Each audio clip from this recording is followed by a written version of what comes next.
გუშინ ღამე თაწმინდის რაიონში დაფიქსირდა ძალიან ასე ვთქვათ პრაქტიკულად კრიმინალური სიტუაცია გარემო, რომელიც აისახებოდა ბატონი ნიკა რურუას შტაბის ხელმძღვანელისგან და ასევე მისი ძმისგან, გიორგი რურუასგან.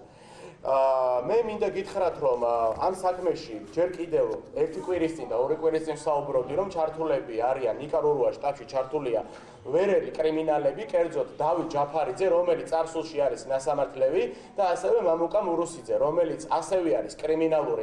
ერთ-ერთი ავტორიტეტს ვერ დავარქმევდი, მაგრამ ელემენტი ნამდვილად ვერაზე და სწორედ ეს ორი პიროვნება კურირებენ ვერაზე, ასე ვთქვათ, 90-იანი წლების დასაწყისის კრიმინალური ელემენტების მოგროვებას მოყრას ნიკა რურუას შტაბში და შემდგომ აი ესეთი რაღაც ზეწოლებით, კრიმინალური ხერხებით ამორჩეველზე გავლენის მოხდენას იმისათვის, რომ ამორჩეველმა მხარი დაუჭიროს ნიკა რურუას და დაუშვათ სხვა კანდიდატს არა. სწორედ ამის თაობაზეც ჯერ კიდევ რამოდენიმე დღის წინ დღევანდელ აი აგერ დასავალის ასე ვთქვათ სტატიას ინტერვიუც მივეცით, საუბრობდით, რომ სწორედ ამ ორგვარს ვასახელებდით, აი ხა რატომ უსვავ ამ ორგვარს სახელს, ესა ხალხს ეხლა გეტყვით. გუშინ ღამე მოხდა ის, რომ გიორგი რურუა და ეს დავით ჯაფარიძე, რომელიც ნახსენებია ჩემს მიერ, მოგახსენეთ, რომ დადიოდნენ მეთქი იარაღით და აგერ ჩვენი ორი თაწმინდის ასე ვთქვათ ორი შტაბის წევრის მიმართ იყო გამოყენებული იარაღი, ანუ გამოყენებული რა მხრივ იყო დაშინება,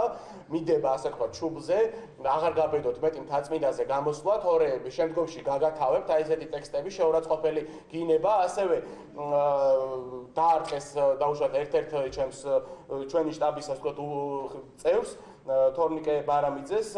ეხაც აი შეშუპებები ეტყობა. ეს ხდება ყველაფერი მთაწმინდაზე გრიბოედოვის ქუჩაზე, სამხატვრო აკადემიის წინ, იქ სადაც უამრავი ვიდეო თვალია, კამერებია ანუ შეიძლება ამ ადამიანების ამოცნობა. ჩვენ ამოვიცანეთ ასევე ეს პიროვნები, უბრალოდ არ გვაქვს ვერ მოვახერხეთ მათი ასე ვთქვათ ვიდეო და ფოტომასალების ასე ვთქვათ წარდგენა, თუმცა კიდევ ერთხელ ვიძახით, რომ ეს ადამიანები არიან გიორგი რურუა, ნიკა რურუას ძმა, წარსულში ნასამართლები და ასე შემდეგ და ასე შემდეგ, ვიცით მისი წარსულის შესახებ, მისი კრიმინალური წარსულის შესახებ და მეორე ეს იყო დავით ჯაფარიძე, რომელიც ასევე მე თაღლითობის გამო იყო წარსულში ნასამართლები და ეხაც როგორც აღმოჩნდა დღეს გამოაქვეყნა ბატონმა ნიკა რურუამ თავის Facebook გვერდზე ასე ვთქვათ პოსტი, რომ გუშინ ღამე თუ დღეს დილით იქნა აყვანილი ბატონი დავით ჯაფარიძე, მისი შტაბის უფროსი, ასე არის მოხსენიებული იარაღის უკანონო შეძენა-ტარების გამო. ანუ ეს ამართლებს პრაქტიკულად იმ ასე ვთქვათ ფაქტს, რაც გუშინ მაგალითად მოხდა თაწმინდაზე. ეს ადამიანები გუშინ მთელი ღამე დარბოდნენ იარაღით, აშინებდნენ ჩემ შტაბის წევრებს, სხვადასხვა ადამიანებს და დღეს აგერ დილით თურმე ერთ-ერთი მათგანი დააკავეს. მე უკეთეს გეტყვით, ასევე მე მაქვს ანალოგიური ინფორმაცია მურუსიძესთან დაკავშირებით, მამუკა მურუსიძესთან დაკავშირებით, ვიმეორებ ამ სახელს და გვარს. კარგი იქნებოდა თუ შინაგან საქმეთა სამინისტრო ამ პიროვნებითაც დაინტერესდებოდა, იმიტომ რომ მსგავსად დავით ჯაფარიძესა და მსგავსად გიორგი რურუასი, რომელიც ეხლა გიორგი რურუას უკანასკნელი მოგეხსენებათ, ხელშეუხებელია საერთოდ და მისი ძმის გამო საერთოდ ვერ ეხებიან, არადა ტიპიური კრიმინალია, მაპატიეთ ამ სიტყვისთვის მოწამლა და ასე ვთქვათ მთელი ვერა ნარკოტიკით, პრაქტიკულად ყველა ანუ ოჯახი არ დარჩა ვერაზე, რომლის ოჯახის წევრის სისხლი არ დაიღვარა 90-იანი წლების დასაწყისში, სწორედ აი ამ რურუების ოჯახიდან, ხომ, ასე ვთქვათ ძმები რურუების ხელით და შესაბამისად დღესაც გრძელდება ის, რომ პრაქტიკულად თაწმინდაზე არის რაღაცა ესეთი კრიმინალური ბანდფორმირება, 90-იანი წლების კრიმინალის გადმონაშთები და შემონარჩენები, ასე ვთქვათ, რომლებიც დღესაც აგრძელებენ ანალოგიური ტიპით ადამიანების დაშინება იქნება თუ სხვადასხვა ესეთ ვთქვათ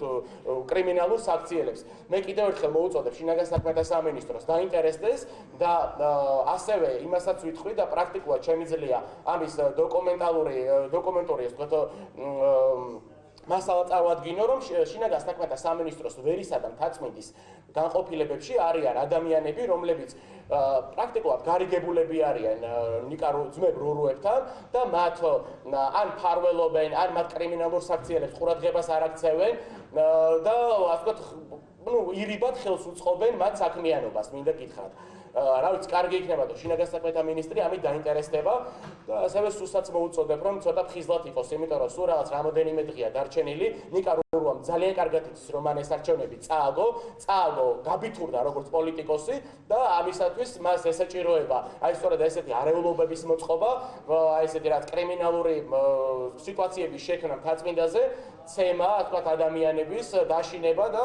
აი ესეთი ქმედებების მიღება, რომ გაიტანოს თავი და გაამართლოს თავის წაგება.